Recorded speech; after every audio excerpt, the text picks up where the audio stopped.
So, I was a 15-year-old firefighter, and you ask yourself, well, how's that possible? Well, the year was 1975, and I was living in a boarding school in Hampton, New Hampshire, which is in northern New Hampshire. It's a town of about, I don't know, at the time, about 1,000 people total. And I went to the New Hampton school, a boarding school, and there were about 250 students there. And one of the first things I noticed when I got there as a freshman was when there was a fire, a big siren would go off and guys in town would run to the fire station or drive to the fire station, and the truck would go screaming with the siren on through Main Street, and it looked pretty exciting. And someone told me right off, you can join the fire department as a junior member. And I said, oh, really? What, pray tell, would a junior member be? And they said, well, you can do anything a regular firefighter can do except for two things.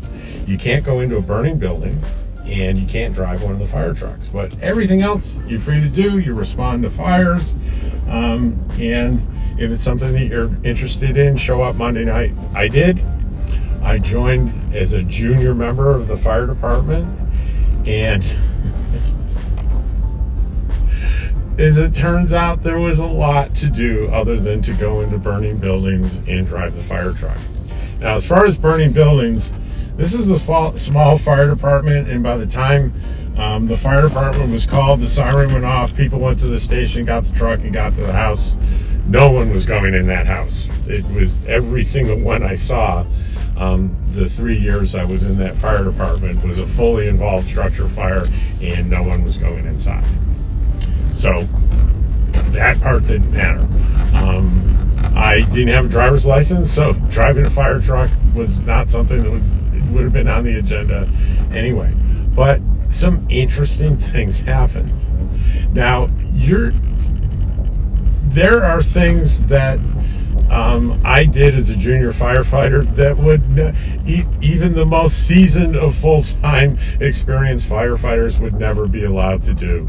The one that jumps out at me most is back in the day, not only did firefighters ride inside the fire truck, but they rode on the back step of the truck. And that's what it sounds like. It's a step on the back of the truck, and you stand on it, and there's a rail in front of you, and you hold on to the rail.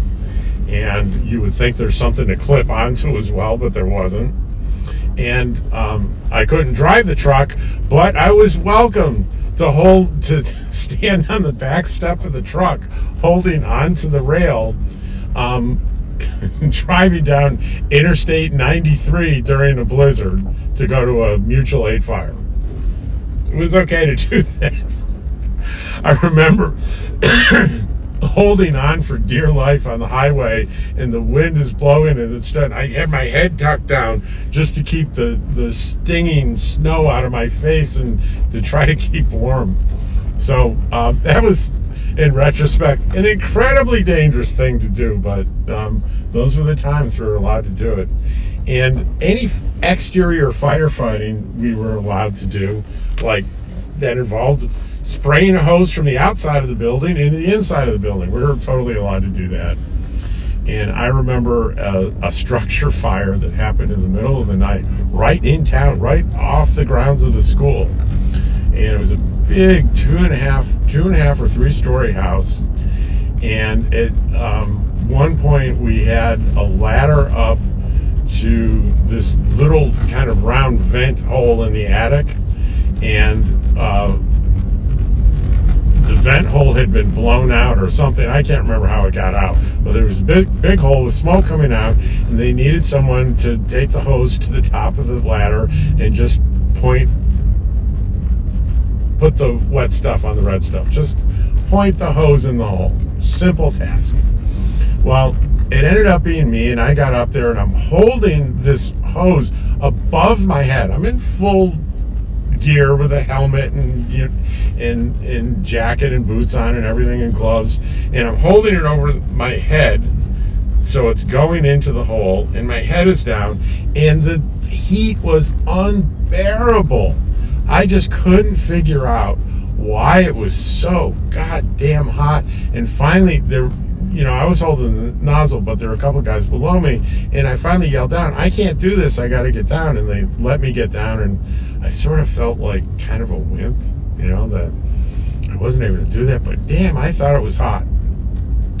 And about a week later, this kid at school comes up to me, and he was a photographer. He was there was a little lab where you could develop film, and he said, "I got some great shots at you at the fire."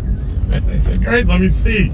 And he shows me this contact sheet, and there's a picture of me on top of the ladder with the hose as I described above my head. The only difference in what I didn't know at the time is there was a stream of fire coming out about 3 feet right over the top of my head while I was doing that, and I had no idea it was happening at the time. So that was probably the most exciting thing that I did, not even knowing what I was doing or what was going on when I did it. And the other one was, there was a job that hardly anyone wanted to do, and I got really interested in it. That was being what they call the engineer, and that was running the pump at a fire scene. And I got very interested, and they taught me how to do it. So on just about every big fire scene that I was on, I ended up being the pump operator. I got very, very good at it, and the regular senior members were grateful because no one else really wanted to do it.